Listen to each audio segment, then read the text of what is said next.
good the mic works. That's amazing. I know what you're thinking. This is what you probably get when you're raised military. Yeah, I know. I'm thinking it too. I was raised in a military family, raised on base. I have a really strong opinion about something. I kind of feel like anyone who has been in a family that has a military parental unit should probably just be stacking vouchers for therapy later. Yeah, you have some idea about it, apparently. You tend to develop a lot of really weird things. One of mine would be I made some rough decisions as a kid. A lot of them are pretty permanent. Yeah, this already feels like therapy already. I'm already cringing and I'm anxious. That's fantastic. I make eye contact with these lights. Yeah. One of my great decisions as a kid was I decided I wanted to have a secret pet. Wow. Yeah, thanks. I think you've heard this one before. I appreciate it though. Anyone have any clue what pet I wanted? I can't point at you. Lizard snake? Alright, it was a puppy, but you guys are exotic. So I wanted a secret pet, I wanted a puppy, I wanted to have secret adventures, I wanted to have like a secret little tree house or something. I don't know, man, I just wanted a secret pet. And it really didn't go as planned, and I'll tell you why. I went down to this place called Roy's Pet Supply. And I put my money on the counter, and I was like, Roy, I would like your coolest puppy. And Roy looked at a little stack of money that I didn't have and said, I mean, he's a salesman, right? You know, his name's on the building. So he said, have you ever considered getting a tarantula? That was, yeah. No, Roy, I really haven't. That would be irresponsible, is what I should have said. What I said was, hell yeah, I love spiders. And before I realized I got hustled by Roy, I'm halfway home with a spider in a bag. And I didn't really think it through. I didn't think through puppy either. But I really didn't think this through. And I got him home. I put him in a shoebox in my closet. And I chose an appropriate name, which was Joe. If you overheard a 12-year-old talking about Joe who lives in his closet, you're going to think he's making shit up. You're not going to think he has a secret spider and I should tell his mom. Maybe. Joe's kind of iffy now I think about it. Yeah. Anyway, so after buying, I should have done this before, but after buying a tarantula, I should have, I'm just going to share science facts I learned about spiders immediately.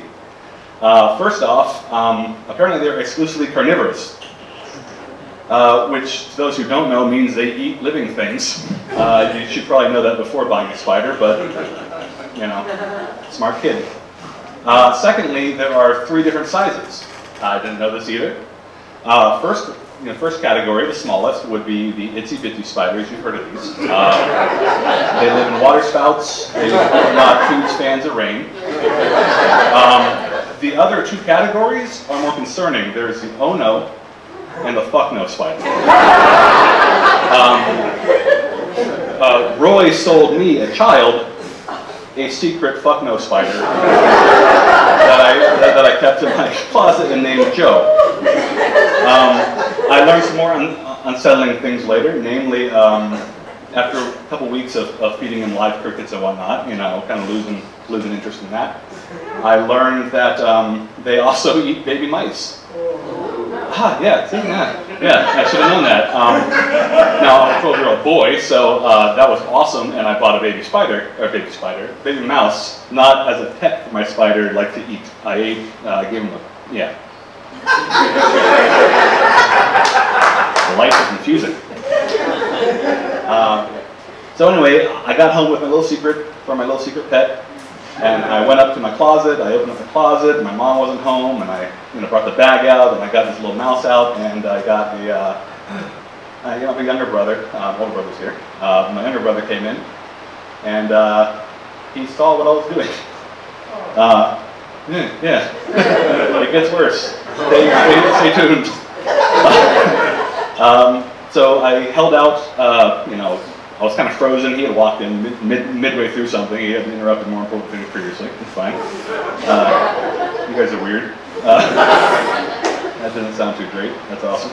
Anyway, so I'm sitting there holding this mouse out to my closet, and my brother is sitting there, and I can see the little gears start working. Right? He's processing something, and suddenly he figures it out, and all of a sudden he is Mahatma fucking Gandhi. He is Malcolm X. He is all about this. He is putting his little body in between me and the closet because he sees this animal as Stuart Little.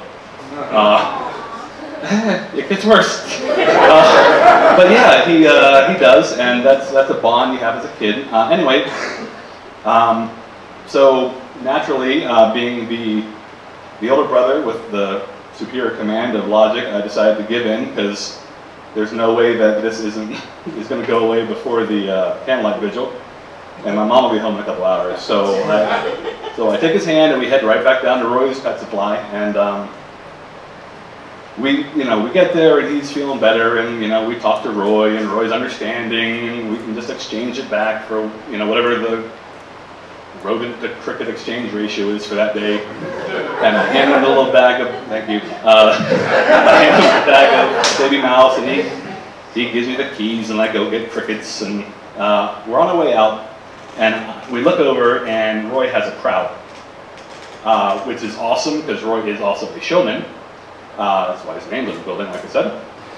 And I'm enraptured already. I drag my brother up, and we get front row seats. We squeeze in and watch, and he has his hands in this cage, right? He's just moving around quickly, and he's like a magic show. He's doing something. I don't know what's going to happen. I'm hoping for some sort of exotic pet that I can get to give to my spider or something. I don't know. I'm just ant. And he brings his hand out and turns it over. And it's Stuart Little. Yeah, which is a really good trick. It's just not the end of the trick, because suddenly Stuart Little just disappears, and he's replaced with a David Copperfield style puff of sand and blood. If David Copperfield had sand or blood in any of the stuff, with that analogy, I'll let it ride. Yeah, and what's standing in its place is, I'm not a lizardologist, it's a fuck no lizard, and it's chewing. Now, my little brother looks up at me, and he's losing his mind, or about to, and I'm, I can't recall if he was screaming, because I was. Yeah, so, and that's why I kind of feel like we should have vouchers for therapy, and that's all I got.